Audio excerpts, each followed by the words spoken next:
EVM को लेकर जहां अब तक कांग्रेस पार्टी जुबानी हमले करती नजर आ रही थी, वहीं आज कांग्रेस पार्टी दिल्ली के रामलीला मैदान में इकट्ठा होकर बीजेपी पार्टी को बैकफुट पर धकेलने के लिए तैयार हो गई है। कांग्रेस पार्टी की तरफ से आज ईवीएम को लेकर बड़ा आंदोलन किया जा रहा है। इस आंदोलन के अंदर कांग्रेस पार्टी के कई बड़े नेता शामिल होंगे। साथ ही में मल्लिकार्जुन खड़गे, कांग्रेस पार्टी के राष्ट्रीय अध्यक्ष जो है, वो इस पूरे के पूरे आंदोलन में मुख्य मेहमान के तौर पर होंगे। और अब आप समझ सकते हैं कि जहां अब तक कांग्रेस पार्टी ईवीएम पर अपनी चुनावी हार को लेकर जिम्मेदार ठहरा रही थी, अब इस ईवीएम को लेकर कांग्रेस पार्टी ने बीजेपी की मोर्चेबंदी करनी शुरू कर दी है। और आज एक बड़े स्तर पर जो है कांग्रेस पार्टी ईवीएम के खिलाफ अपने गुस्से को जाहिर करने वाली है। अब तक जहां कांग्रेस पार्टी को हरियाणा में जीतते जीतते चुनाव हारना पड़ा, तब कांग्रेस पार्टी ने कहा कि बड़े स्तर पर जो है वो ईवीएम के अंदर धांधलेबाजियां की गई हैं, गड़बड़ियां की गई हैं। इस कारण से बीजेपी पार्टी हरियाणा के अंदर चुनाव जीत सकी है। और फिर उसके बाद महाराष्ट्र के अंदर भी महाविकास अघाड़ी और महायुति, इन दोनों के बीच में जब टक्कर का मुकाबला बताया गया था, तो बाद में ये देखने को मिला कि किस तरीके से बीजेपी पार्टी के खाते में बम्पर सीटें गई, वहीं उसके सहयोगी दलों के हाथ में भी बम्पर सीटें मिली। तो इस पर जो महाविकास अघाड़ी थी, उसके कई लोगों ने ये आरोप लगाए कि ईवीएम के कारण बीजेपी पार्टी ने इस पूरे के पूरे चुनाव को पलटने का काम किया है, इसी कारण से हम लोग चुनाव हार गए हैं। और मैं आपको बता दूं कि कल CWC की बैठक हुई थी और इसमें कांग्रेस पार्टी ने अपनी चुनावी हार की समीक्षा की। यहां तक कि राहुल गांधी ने भी कह दिया कि अब मल्लिकार्जुन खड़गे जी को सख्त से सख्त एक्शन लेने होंगे, ताकि आने वाले समय में जिस तरीके से हरियाणा और महाराष्ट्र के अंदर कांग्रेस पार्टी का हाल हुआ है, ऐसा ना होने पाए। और कल ही मैं आपको बता दूं कि ईवीएम को लेकर मल्लिकार्जुन खड़गे ने CWC की बैठक में एक बड़ी बात कही थी। और मल्लिकार्जुन खड़गे ने कहा कि ईवीएम ने चुनावी प्रक्रिया को संदिग्ध बना दिया है। ऐसे में स्वतंत्र और निष्पक्ष चुनाव आयोग का संवैधानिक दायित्व बनता है। पार्टी के सीनियर नेताओं ने कहा कि इस मामले में सभी घटक दलों से भी बात की जाएगी। CWC का मानना है कि पूरी चुनावी प्रक्रिया की ईमानदारी से समझौता किया गया है। स्वतंत्र और निष्पक्ष चुनाव एक संवैधानिक अनिवार्यता है, जिस पर चुनाव आयोग की पक्षपातपूर्ण कार्यप्रणाली के कारण गंभीर सवाल उठ रहे हैं। वहीं जब कल ये पूरी की पूरी बैठक चल रही थी, तो इस बैठक के अंदर कई अहम चीजों पर फैसला लेने की बात की गई। यहां तक कि पार्टी के अंदर भी जो कमियां हैं उसको सुधारने की बात की गई। और एक तरीके से राहुल गांधी ने भी सीधे तौर पर खड़गे से ये बात भी कह दी कि अब एक्शन लेने का समय आ गया है और अब आपको अपने हाथ खोलने पड़ेंगे और जो भी संगठन के अंदर दिक्कतें हैं, गलतियां हैं, उनको सुधारना पड़ेगा। राहुल गांधी ने भी ये कहा कि अब खड़गे जी को सख्त रुख अपनाना होगा। उन्होंने खराब परिणामों को लेकर खड़गे जी से सख्ती से काम लेने को कहा।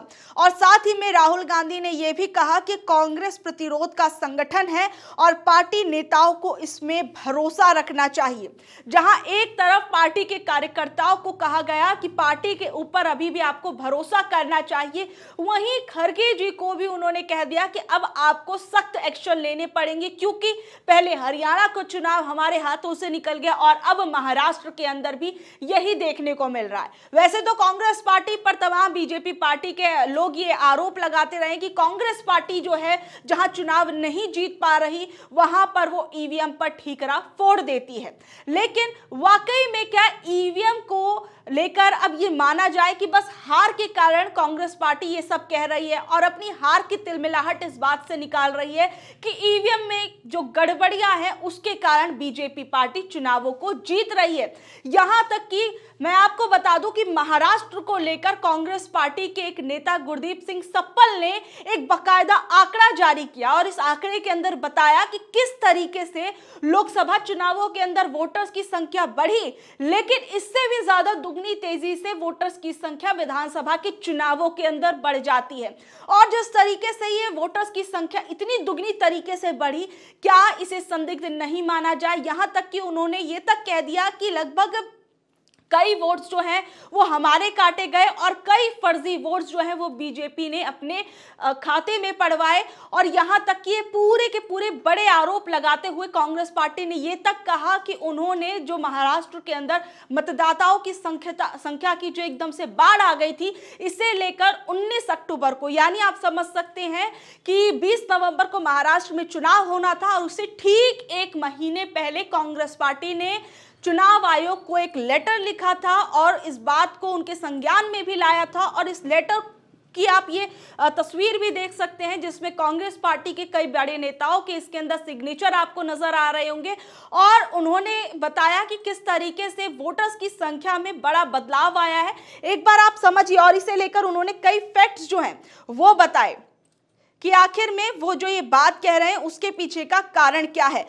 इसमें महाराष्ट्र की चुनावी पहेली बताते हुए जिसमें सबसे पहला फैक्ट उन्होंने ये बताया कि 19 अक्टूबर 2024 को एनडीए गठबंधन दलों ने भारत के चुनाव आयोग को खत में लिखा कि बीजेपी बड़े पैमाने पर मतदाता सूची में धोखाधड़ी कर रही है, जिसमें प्रत्येक निर्वाचन क्षेत्र में एनडीए समर्थकों के 10,000 वोटों को हटाने का बीजेपी का लक्ष्य है। यह बात आप याद रखिएगा कि चुनावों से ठीक एक महीने पहले कांग्रेस पार्टी की तरफ से कहा गया था और फिर चुनाव आयोग को यह भी बताया गया कि बीजेपी हटाए जा रहे 10,000 नामों को छिपाने के लिए 10,000 फर्जी मतदाताओं को भी जोड़ रही है। एनडीए को संदेह था कि लोकसभा चुनाव के बाद मतदाता सूची से उसके लगभग 30 लाख समर्थक हटाए जा सकते हैं, जिसके बाद उन्होंने कहा कि इसका जो इम्पैक्ट देखने को मिला, जो इसका प्रभाव देखने को मिला, वो था कि लोकसभा से विधानसभा चुनावों तक एनडीए के 3 मुख्य दलों के वोट 32.8 लाख घट गए, यानी 32,08,000 वोट जो थे लगभग वो घट गए। क्या ये सिर्फ संयोग है? फैक्ट नंबर 2 गिनवाते हुए कांग्रेस पार्टी के नेता की तरफ से कहा गया, एनडीए ने चुनाव आयोग को यह भी सूचित किया था कि बीजेपी वोटर सूची में बड़े पैमाने पर नए नामों को जोड़ रही है। और फिर इसका इम्पैक्ट बताते हुए उन्होंने बताया कि लोकसभा चुनावों में 2024 के 5 महीने बाद महाराष्ट्र में कुल मतदाताओं की संख्या 47 लाख बढ़ गई, और जबकि महाराष्ट्र में 2019 के लोकसभा चुनाव में 2024 के लोकसभा चुनावों में 5 सालों में केवल 37 लाख मतदाताओं की ही वृद्धि हुई थी। यानी जो 5 सालों में जितने मतदाताओं की वृद्धि हुई थी उससे कई ज्यादा जो है वृद्धि मात्र 5 से 6 महीने के अंदर देखने को मिल गई, लोकसभा चुनावों से लेकर विधानसभा चुनावों तक। ये बड़ा आरोप जो है कांग्रेस पार्टी लगा रही है। लोकसभा चुनावों में बीजेपी गठबंधन के 3 मुख्य दलों के वोट 67.7 लाख से लोकसभा चुनावों में भाजपा गठबंधन के 3 मुख्य दलों के वोट 66.7 लाख बढ़ गए। क्या ये मानना गलत होगा कि बीजेपी के वोटों के इजाफे में 47 लाख मतदाताओं का प्रमुख योगदान है? और फैक्ट नंबर 3 गिनवाते हुए कांग्रेस पार्टी की तरफ से कहा गया कि बीजेपी गठबंधन की जीत में लाड़की बहना योजना एक बड़ा कारण थी, जिसके तहत महाराष्ट्र की महिलाओं को प्रति माह 1,500 रुपए दिए जा रहे थे। सर्वेक्षण में इस योजना के कारण महायुति के 2 से 3% वोट बढ़ने का अनुमान था और इसका इम्पैक्ट बताया गया कि विधानसभा चुनावों में कुल 630 लाख वोटरों ने मतदान किया था। 3% प्रभाव का मतलब होता है करीब 20 लाख वोट। अगर कोई महायुति के 66.7 वोटों की बढ़त से 47 लाख नए मतदाताओं को हटा देता है तो बढ़त 20.7 लाख वोटों की होती है। बड़ा ही अद्भुत संयोग है। फिर उसके बाद अगला फैक्ट गिनवाते हुए कांग्रेस पार्टी की तरफ से कहा गया कि अजीत पवार की एनसीपी को 58.1 लाख वोट मिले और उसने 41 सीटें जीती। शरद पवार की एनसीपी को 72.8 लाख वोट मिले और उसने 10 सीटें जीत ली। दिलचस्प बात है, एनसीपी की दोनों पार्टियों में 39 सीटों पर एक दूसरे के खिलाफ चुनाव लड़ रही थी, जिसमें से अजीत पवार की पार्टी ने 33 सीटों पर जीत हासिल की।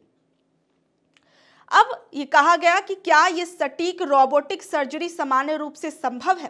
फिर उसके बाद इसमें जो ये फैक्ट बताया गया कि कांग्रेस और शिवसेना के लोकसभा चुनावों की बनिस्पत विधानसभा चुनाव कुल 47.1 लाख वोट कम हुए हैं। लोकसभा चुनावों के बाद जोड़े गए नए वोटरों की संख्या 47 लाख है।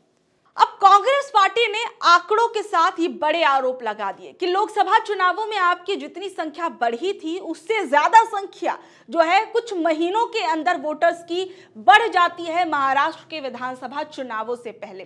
और कई योजनाओं का हवाला दिया गया कि बीजेपी पार्टी की जो है इस योजना की वजह से जीत हुई है महाराष्ट्र में, जबकि उस योजना की बदौलत कुछ परसेंट वोट बढ़ने की उम्मीद जताई गई थी। लेकिन जो है ऐसा अब ये पूरे के पूरे आंकड़े बताने के बाद कांग्रेस पार्टी का कहना है, साफ तौर पर उनका ये आरोप है कि ईवीएम के जरिए धांधलेबाजी की गई है और यहां तक कि जो वोटर लिस्ट थी उसके अंदर भी गड़बड़ियां की गई हैं।